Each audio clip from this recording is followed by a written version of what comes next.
Hello, this is my total diagnosis. Leo siku nyingine tena tuko na Toyota Harrier ya mwaka 2003 ya mteja wetu ametuletea kiti chake cha dereva ambacho ni kiti cha umeme hakifanyi kazi. Hapo ndo tunapima kuangalia kinafanya kazi. Hapo tukagundua hakifanyi kazi. And then tukaanza kudiagnose hichi kitu kwa nini hakifanyi kazi. Anasema kipeleka mbele akiende, akirudisha nyuma akiendi. Ndo kaitrace hiyo mota ya kuslide kiti mbele na nyuma. Tukaanza uchunguzi.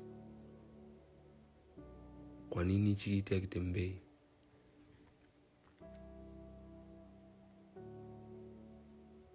Na zipo sababu nyingi ambazo zinaweza kusababisha kiti chako kisitembee. Sio tu kwa sababu kiti hakitembei ukajua ni mota. Hapana. Either kukiwa kuna loose connection inaweza kusababisha kiti kisitembee. Switch ya kiti ikiwa mbovu inaweza kusababisha kiti kisitembee. Au carbon ikiwa imetawala kwenye connector au waya umekatika inaweza kusababisha kiti kisitembee. Au fuse ikiwa imekata inaweza kusababisha kiti kisitembee. Hapo tuna confirm kwamba signal ya moto na signal ya AC inafika kwenye mota ya kuslide kiti. Hapo tukachomeka tester yetu kwenye waya ya mota, as you can see. Hapo tukajaribu, inafika, lakini kiti hakitembei. Kwa nini hakitembei kiti lakini signal inafika?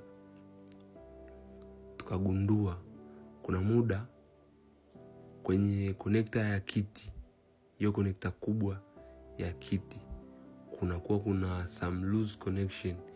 Kuna clip moja imeliwa na carbon. Hapo tukajaribu kama unavyoona, tukachomoa kwenye hiyo connector ya kiti. Ndio hiyo hapo tunachomoa hiyo connector ya kiti.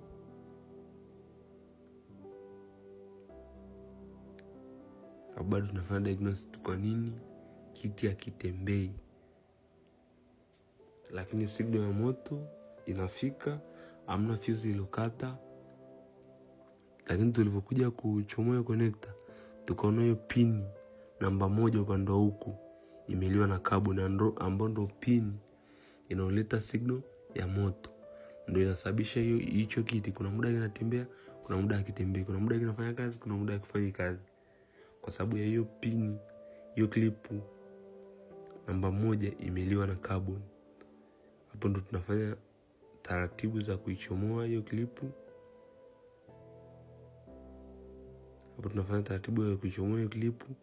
Ili tuweke clip nyingine nzuri ambayo ijaliwa na carbon.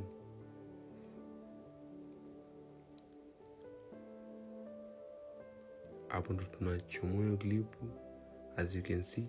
Kama unavyoona hiyo clip imeliwa na carbon, na ndo clip ambayo inaleta signal ya positive.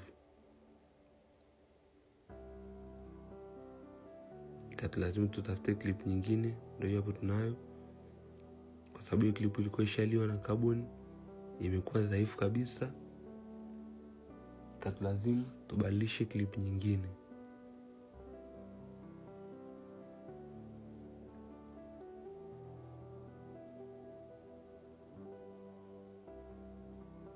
Hapo ndo kwenye taratibu za kukata ili tuunganishe hiyo clip nyingine.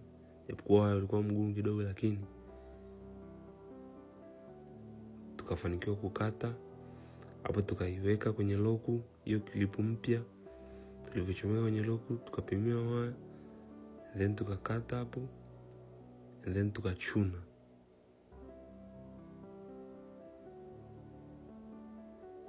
Tulivyochuna hapo, and then tuko kwenye taratibu za kuunganisha kama unavyoona, as you can see. Tukaunga vizuri kwa ustadi kabisa.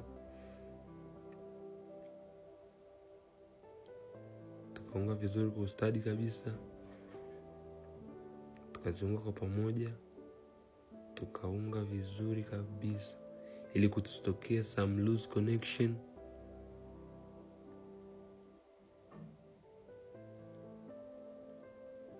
Tukamaliza tukakata vizuri ili vile vichwa visitoboe tepu wakati wa kufunga tepu. Tukaulazia vizuri.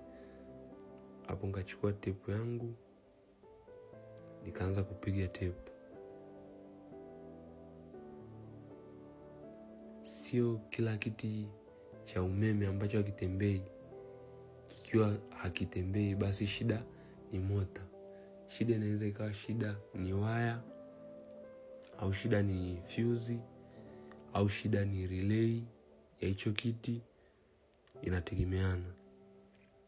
Au so kila kiti cha umeme ambacho hakifanyi kazi yake proper, kwamba moja kwa moja either ni kiti kibovu. Sio suspect mkubwa sana wa hivi viti, kwa sababu hizi connector za viti ziko chini kwenye carpet. Magari mengine yanaingiza maji, kwa hiyo akiingiza maji kwenye zile connector au zile clip za kiti, zinabaki na unyevunyevu. Ule unyevunyevu unatengeneza carbon. Kama hapo tushamaliza kupiga tepu, ukitengeneza carbon, and then baadaye unaona kiti chako mara kuna muda kinafanya kazi, kuna muda hakifanya kazi, kuna muda kinastaki, kuna muda hakistaki. Hapo tushamaliza kupiga tepu ndo tunarudishia. Tukipiga tepu ya pamoja ili hizo waya zisining'inie ovyo. Hapo tunarudishia kwenye connector yake. Ikawa ngumu kuingia kwa sababu kuna logo hapo nyuma nimeichomoa bado sijarudisha, ndio maana ikawa ngumu kuingia. Nikaangalia kwa nini inakuwa ngumu kuingia na hii connector nimeichomoa tu sasa hivi. Hapo ndo ninajitahidi kuichomeka, lakini bado imekuwa ngumu kuingia hiyo connector. Nikaja nikagundua kuna hiyo logo hapo nyuma, nikaiweka. Baada ya kuiweka hiyo logo ikaingia kirahisi kabisa kama unavyoona. Ikanilazimu nichomeke ule waya wa mota. Ndio hapo nachomeka ule waya wa mota ambao niliuchomoa kwa ajili ya kupima. Hapo nauchomeka ule waya wa mota. Hapo nauchomeka, bado najitahidi kuuchomeka waya wa mota. Hapo tushafanikiwa kuuchomeka. Sasa zoezi linaloendelea ni kutesti kiti kinatembea.